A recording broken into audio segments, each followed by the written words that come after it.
Concept आएंगे। हाँ 100% जो सवाल 25,000 दिए जाएंगे ना, इनमें जो कॉन्सेप्ट लग रहे हैं ना, एक भी सवाल इसके बाहर नहीं आएगा।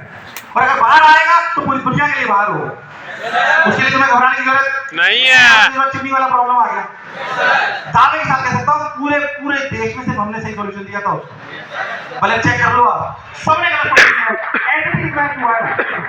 साला 3 घंटे लगे हैं करने में, फिर हमारे टीचर ने उन्होंने उसको ढूंढा। हाँ सही बोल रहे हो, उन्होंने ढूंढा पूरा, वो बैठे रहे, मैंने कहा ढूंढो सही इसको, तो वाइटिंग इसको एग्जैक्ट फॉर्मेट मिला उसको, और उससे बात नहीं हो। सच्चाई है, मतलब सब लोग बैठे रहे, सवाल ही नहीं हो रहा, ना उसमें रोने लग रही, ना उसमें कुछ और हो रहा था। फिर वो किसी जो चिमनी पढ़ाई जाती है प्रॉपर एमआईटी या कहीं से निकाल के उन्होंने लाए, वो एवरीथिंग मैच हुआ। क्या आउट ऑफ सिलेबस था? ऐसो के लिए घबराने की जरूरत इसे मत छोड़, क्या उसको पता लगता है कुछ। अब अगर हम ध्यान रखें तो अपने कितने मिनट, कितने 6 मिनट, 6 मिनट, यानी किसी भी सवाल, ध्यान सुना मेरी बात, किसी भी सवाल को आपको 6 मिनट से ज्यादा देने नहीं है। पीछे बढ़ गया उसको।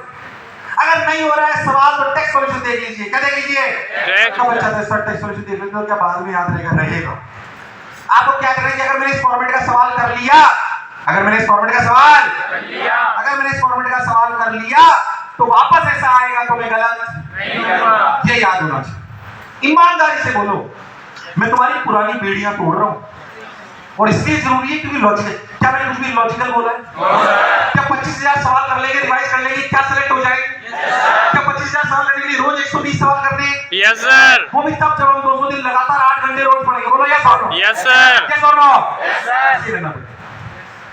2 मिनट, 3 मिनट, 6 मिनट, इससे ज्यादा नहीं। अगर अटक गए टेक्स्ट सॉल्यूशन देखिए, धीरे धीरे आपकी रफ्तार अपने आप बढ़ जाएगी। बढ़ती जाएगी। ऐसे नहीं आपको ऐसा लग रहा है ईगो ले लिया कि अच्छा, ऐसे नहीं कोई ट्यूशन कोचिंग का तुम्हारे यहाँ पे अच्छा देख हमारे सामने सवाल दिया करके बता,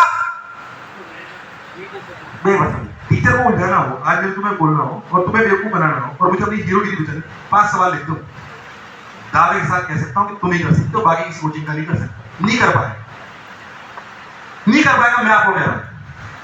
और किसी ने वहां पे ऐसा करो और आप उसको उलझ गए तो क्या आपका आधा दिन चला गया? अरे यस और नो? मेरे साथ नीट का दोस्त पढ़ता था, हम 5 दोस्त थे, 5 सेलेक्ट हुए। नीट का अंकुश शर्मा मेरा दोस्त था, हम 5 साथ पढ़ते थे, 3 आईटी में गए, 2 मेडिकल में। वो भाई साहब उसके पास में कोई भी आईटी का सवाल ले जाऊं, हम पढ़ते साथ ही थे, मुझे 227 रैंक आई मेडिकल में। वो कहता था मेरे को तुम्हारा सवाल करनी ही नहीं, देखूंगा ही, हमारे आता ही नहीं है ऐसा। उसके थॉट्स बिल्कुल क्लियर थे कि जो मेरे सिलेबस का है, जो मेरे काम का है, मैं क्या दुनिया का सारा ज्ञान आप ले सकते हो? क्या मैं भी सारा ज्ञान ले सकता हूँ? कोई नहीं सकता। पर हम एक चीज में महारत हमारी होनी चाहिए। जेई का एग्जाम दे रहे हैं तो उसमें हमारी महारत होनी चाहिए। Yes sir. बात अजीब सी लगेगी पर सारी काम की होगी और लॉजिकल होगी, और कोई भी डाउट हो मुझसे पूछ, मैं बताऊंगा, इसलिए ऐसा बोल रहा हूँ। मैं जो आपको आज बोल रहा हूँ ना, सोच समझ के बोल रहा हूँ, रैंडम नहीं। मुझे पता है क्यों मैं ऐसी बात बोल रहा हूँ। सुनो, जितना बच्चा बैठा है ना मेरे प्रभाव में, तो सुन के चीज चलेगा ना, सच्चाई तो मेरे प्रभाव में हो एडमिशन काम, तो मेरा दायित्व और कर्तव्य बनता है कि जो सलाह दूं वो मेरे स्वार्थ से प्रेरित नहीं होनी चाहिए, वो आपकी सिलेक्शन से प्रेरित होनी चाहिए। बोलने से पहले 10 बार सोचता हूँ, जब आपको कोई सलाह दे रहा हूँ सोच के दे रहा हूँ कि ये अगर बच्चा करेगा तो सेलेक्ट होना चाहिए। अरे नहीं आई बात समझ में? Yes sir. यस और नो? तो किसी भी सवाल को 6 मिनट से ज्यादा नहीं देंगे। नहीं होगा कोई बात नहीं, टेक्स्ट सॉल्यूशन देंगे, वीडियो सॉल्यूशन दे देंगे, उस तरह का सवाल दोबारा आएगा, करना क्या मतलब, वो सवाल आपसे नहीं हुआ, सॉल्यूशन देखा, अच्छा तो बताओ, मैक्सिमम तो टेक्स्ट सॉल्यूशन की पहली 2 लाइन देख के समझ में आता है क्या करना है। वो करते हैं पूरा सवाल खुद करो फिर। अरे ये करो, तुम से नहीं भूलोगे। तुम कब भूलोगे? जब तुमने देखा अच्छा ऐसे कर लेंगे, ये गलत तरीका।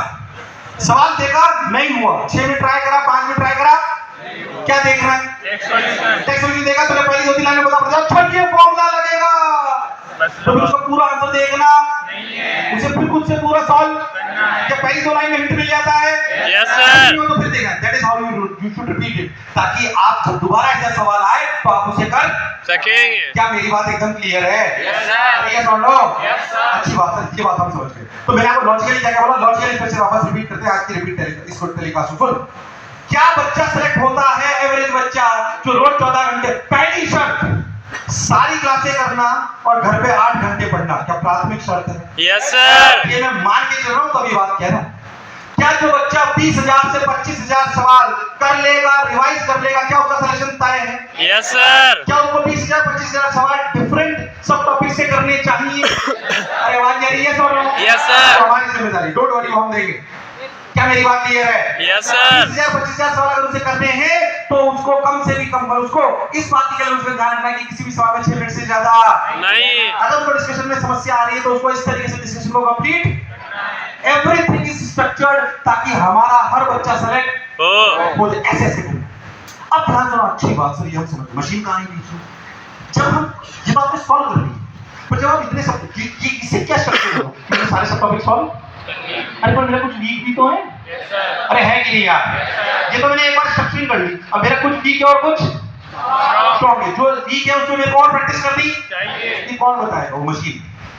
ये कौन बताएगा? वो मशीन। मशीन कैसे काम करती है मैं बोलता हूं, ध्यान सुनना पाएंगे। सुनोगे क्या? Yes sir. स्कोर कब आ रहा है? यस और नो? Yes sir. सुनोगे क्या? Yes sir. काम में ध्यान सुनना।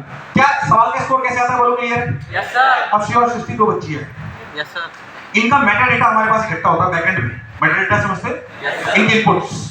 अच्छा, हमारे पास आपका इनपुट कहां से आता है? ऐप से। ऐप से या टेस्ट पेपर से? आप टेस्ट पेपर में हमारे भरते हैं? Yes sir. आपके सारे टेस्ट पेपर बैकएंड में लिंक है हमारे क्विज मास्टर डेटाबेस से। यानी हमें पता पड़ता है कि हमने V1 बैच में या V5 बैच में, V5 है ना? Yes sir. हमने V5 बैच में इस वाले टेस्ट पेपर में इस वाले सर्कुलर मोशन की, काइनेटिक सर्कुलर मोशन के सवाल दिए इतने, हमें पता है। अब हमें पता है कि उसमें से श्रेया ने सही कराया, शिष्य ने सही कराया। अरे यस और नो? Yes sir. सवाल दिया गया, उसका स्कोर भी हमें पता है। अरे बताया नहीं बताया? तो पता पड़ गया भाई श्रेया और सृष्टि ने इस वाले सवाल का जिसका स्कोर 70 था वो सही कराया, गलत करा। बोलो यस और नो? दूसरा हमें पता है ऐप से। कहां से? ऐप से। ऐप से। अच्छा, तो हम आपकी वीकनेस सबसे ज्यादा कब ढूंढ पाएंगे? जब आप हमें इनपुट ज्यादा दोगे। Yes sir. आपकी जो एडेप्टिव सीक्वेंस की मशीन है सबसे ज्यादा काम कब कर पाएगी? जब आप हमें इनपुट कम इनपुट दोगे तो हम काफी कमी ढूंढना संभव। इसलिए मेरी आपसे एक रिक्वेस्ट है, उस मशीन को बताने से पहले मैं आपकी ये रिक्वेस्ट है कि आप जब भी शीट करते हो, हमने शीट आपको फिजिकल फॉर्मेट में इसलिए दी है, सेंटर को अगली बार की जो शीटें आएंगी, भले बच्चा कितना भी चल रहा है, मुझे पता है चल रहा है, अगली बार की जो आएंगी वो चेंज होके आएंगी, वो डेटा स्ट्रक्चर आएंगी, उनमें आंसर की होगी नहीं। इस साल की तो इस साल की भी तो है, क्योंकि हम ये श्योर नहीं थे कि जब मशीन लॉन्च हो जाएगी तो 100% वर्क करेगी या it is working properly. Don't worry about yes और नो। और ये पहले जनवरी में छपना चालू हो जाती है, क्योंकि बहुत हजारों की संख्या में छपती है। अगले साल की जो शीट होगी उसकी आंसर की नहीं होगी, क्योंकि मैं बच्चे को फोर्स करूंगा कि तेरे को आंसर देखना है तो ऐप पे जाना पड़ेगा। अरे यस और नो? Yes sir. मुझे पता है। अच्छा, उसका आंसर कब दिखेगा? जब वो अपना आंसर पहले मार्क करेगा, तो हमें पता पड़ेगा सही कर रहा है या गलत कर रहा है। कैसे कर दो, ओहो पहले आंसर देख, हां यही आएगा। ऐसे बच्चे कई बार सॉल्व करते हैं, ऐसे सवाल देगा फिर सॉल्व करने से पहले आंसर देख लेते हैं।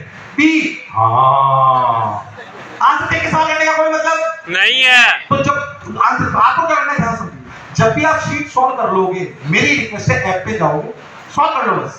क्या आपने आज 10 सवाल शीट के सॉल्व करे? क्या ऐप पे जाके मार्क कर सकते हो? Yes sir. सही आंसर या जो आपने पहली बार सोचा? जो पहली बार आपने पहली बार सोचा था। क्या उससे मुझे पता पड़ जाएगा कि आप कहां सही हो और कहां? Yes sir. अरे यस और नो? Yes sir. हमें पता पड़ गया कौन कहां से, ये डेटा आने लग गया हमारे पास। हमारे पास डेटा आने लग गया श्रेया और सृष्टि कर क्या रही है। अब श्रेया और सृष्टि जब करने लगी तो हमें पता पड़ा अच्छा श्रेया का एक मेटा डेटा अलग इकट्ठा हुआ, सृष्टि का एक मेटा डेटा, और इस सब टॉपिक की रैंकिंग आने लगी। रैंकिंग कैसे है बताता हूं ध्यान से। जैसे मान लीजिए ऐसे ए बी सी डी ये सब टॉपिक, ईमानदारी से बताओ तुम्हें मेरी बातें समझ आ रही? Yes sir. अपने आप में लेक्चर से तब लेक्चर, इसको समझने के लिए दिमाग चाहिए। और वैसे जो टिपिकल फॉर्मूला जो गॉसियन डिस्ट्रीब्यूशन से हमने लगाया वो तो मैं लगाया नहीं। गॉसियन डिस्ट्रीब्यूशन आप जेईई में जाओगे तो मैथ्स में आपको पढ़ाया जाता है, which is a equal distribution, जो कि ऐसा पैराबोलिक ग्राफ आता है जो ह्यूमन नेचर से इवॉल्व होता है। उसमें ज्यादा बात मैं नहीं चाह रहा हूं, बैकएंड में तो वो लगा हुआ है, मैं उसको बहुत सुपरफिशियल तरीके से आपको बताने का प्रयास कर रहा हूं। अब दोस्तों श्रेया और सृष्टि ये ए बी सी डी इसी सब टॉपिक है, कोई डाउट हो पूछना मेरे से, है ना? लेक्चर की तरह सुनना है पक्के से। मैं चाहता हूं कि आपको डाउट आए कि नहीं आए। ए बी सी डी इसी सब टॉपिक है। अब मान लो श्रेया ने ए सब टॉपिक